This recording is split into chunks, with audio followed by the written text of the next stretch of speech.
इस अनोखी कहानी की शुरुआत तब हुई जब वीरान अटलांटिक ओशन के बीचों बीच एक ब्रिटिश मर्चेंट शिप गुजर रही थी।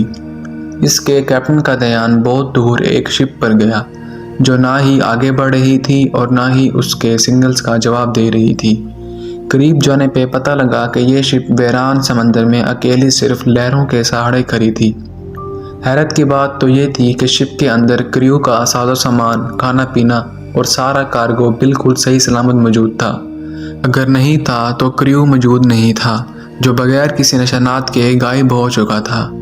ये है मैरी सेलेस्ट की वो दास्तान जिसने पिछले 150 सालों से हिस्टोरियंस को परेशान कर रखा है। वो राज जिसको समंदर के अलावा कोई नहीं जानता। व्यूअर्स, इस शिप को 1861 में कनाडा में तैयार किया गया। उस वक्त इसका नाम अमेज़न रखा गया था। अपने शुरुआत के कई सफ़रों में ये छोटे मोटे हादसात का शिकार हुई थी।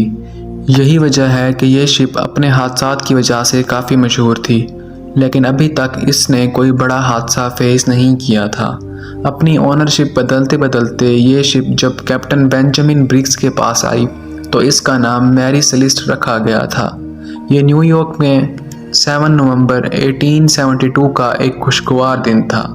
मैरी सेलिस्ट नामी ये शिप साहिल पर खड़ी थी और इस पर सामान लोड किया जा रहा था। मैरी सेलिस्ट में इथेनॉल के 1700 बैरल लोड किए गए, जो पीने वाले नहीं बल्कि इंडस्ट्रियल यूज़ के अल्कोहल होता है। इस शिप को ये सारे बैरल न्यूयॉर्क से इटली के शहर जेनवा तक बजरिया अटलांटिक ओशन लेकर जाने थे।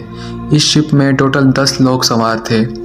इस शिप के कैप्टन बेंजामिन ब्रिग्स, इनकी बीवी और इनकी 2 साला बच्ची समेत 7 क्रू मेंबर्स मौजूद थे।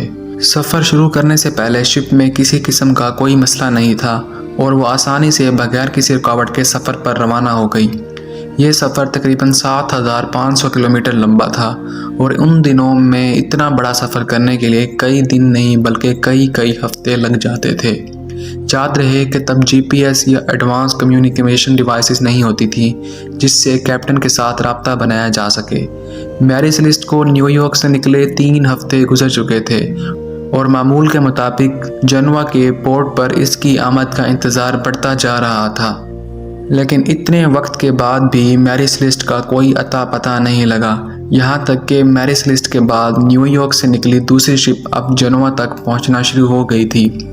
अब परेशानी बढ़ती जा रही थी कि मैरी सेलिस्ट इतना वक्त गुजर जाने के बाद भी मंजिल तक क्यों नहीं पहुँच पाई।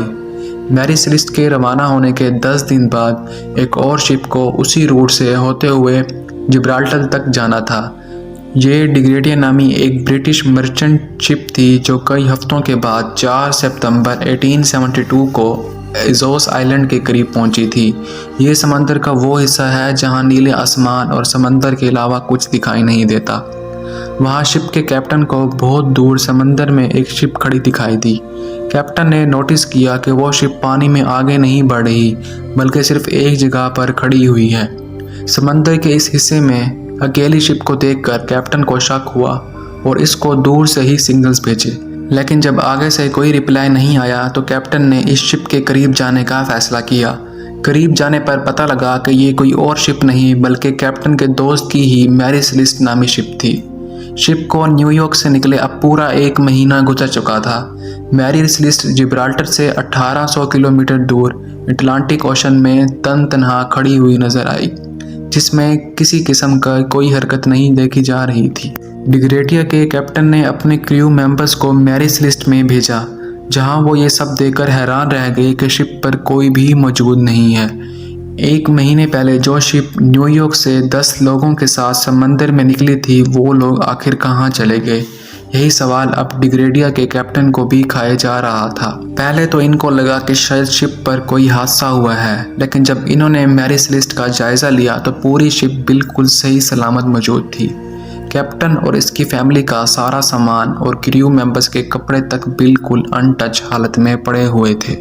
ना सिर्फ इतना बल्कि जो गुड्स लेकर वो जेनोवा तक जा रही थी वो भी बिल्कुल सही सलामत पड़े हुए थे और शिप पर क्रू मेंबर्स के लिए खाने का जो स्टॉक पड़ा हुआ था वो भी अभी तक वैसे ही मौजूद पड़ा था।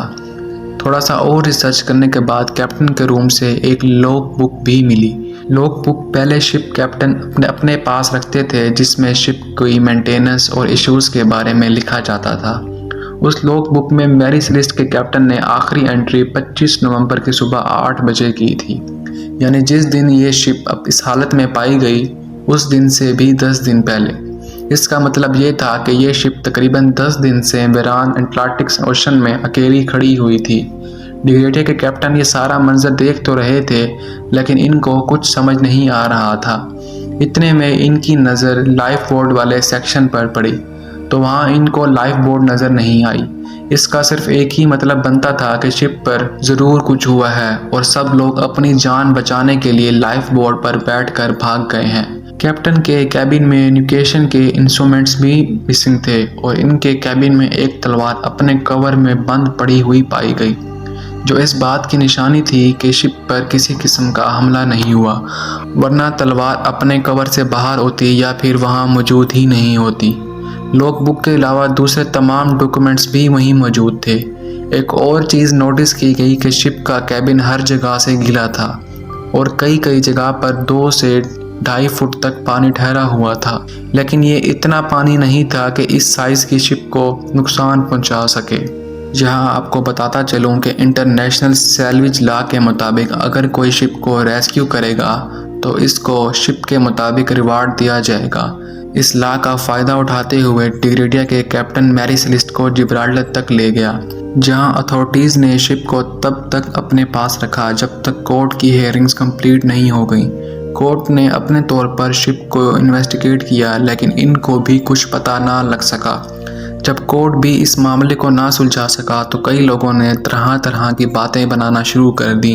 कुछ ने कहा कि आसमानी मखलूक मैरी सेलेस्ट के क्रू को ले उड़ी, तो कई ने कहा कि समंदर की किसी बला ने इन पर हमला कर दिया होगा। इन सब मन घड़त बातों में सिर्फ एक बात सच्ची थी कि मैरी सेलेस्ट जब से बनी थी तब से ही उसके साथ हादसा पेश आ रहे थे। एक बार एक दूसरी शिप के साथ मैरी सेलेस्ट की टक्कर हो गई, लेकिन मामूली से टक्कर के बावजूद भी वो शिप टूट गई और जब मैरी सेलेस्ट को रिपेयर के लिए पोर्ट पर लाया गया तो रिपेयर से पहले ही पोर्ट पर खुद ब खुद आग लग गई और एक मर्तबा तो सफ़र में रवानगी से पहले इसके कैप्टन की अचानक तबीयत खराब हुई और वो चल बसे। इन सब बातों की वजह से यही अब माना जा रहा था कि शायद मैरी सेलेस्ट पर जिन्नों और आत्माओं का राज है और इसकी वजह से ये लेटेस्ट हादसा भी हुआ है। और तब से लेकर मैरी सेलेस्ट को घोस्ट शिप का टाइटल दिया जाने लगा। पर उस दिन आखिर हुआ क्या था, इस पर कुछ थ्योरीज हैं जिन पर हम एक एक करके नज़र डालते हैं। सबसे पहली थ्योरी गद्दारी के बारे में है। कई लोगों का मानना है कि डिग्रेडिया के कैप्टन ने ही मैरी सेलेस्ट के सारे क्रू मेंबर्स को मारकर सैल्वेज लॉ का रिवार्ड पाने के लिए यह सारा ड्रामा रचा है। पर सोचने की बात यह है, अगर ऐसा होता तो शिप पर कहीं तो खून खराबे के निशानात मौजूद मिलते। अब या तो डिग्रेडिया के कैप्टन ने पीछे कोई सुराग नहीं छोड़ा और सारे निशानात में डाले, या फिर ये थ्योरी ही गलत है। दूसरी थ्योरी बहुत ही इंटरेस्टिंग है।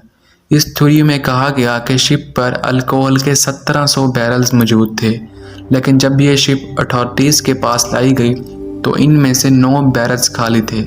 हो सकता है कि अल्कोहल के कुछ बैरल्स में ब्लास्ट हुआ हो, जिसकी वजह से क्रू मेंबर्स लाइफ बोर्ड में बैठकर यहाँ से भाग गए हों। मगर जहाँ पर ये बैरल्स मौजूद थे वहाँ पर ब्लास्ट या आग लगने का कोई निशान मौजूद नहीं था। तीसरी थ्योरी में ये बात सामने आई कि हो सकता है कि शिप समुद्री तूफान की लपेट में आ गई थी और इसमें पानी भरना शुरू हो गया था। ये चीज़ देखते हुए कैप्टन ने शिप को इवैक्यूएट करने का फैसला किया और वो सारे छोटी लाइफ बोट में बैठकर भाग गए हों।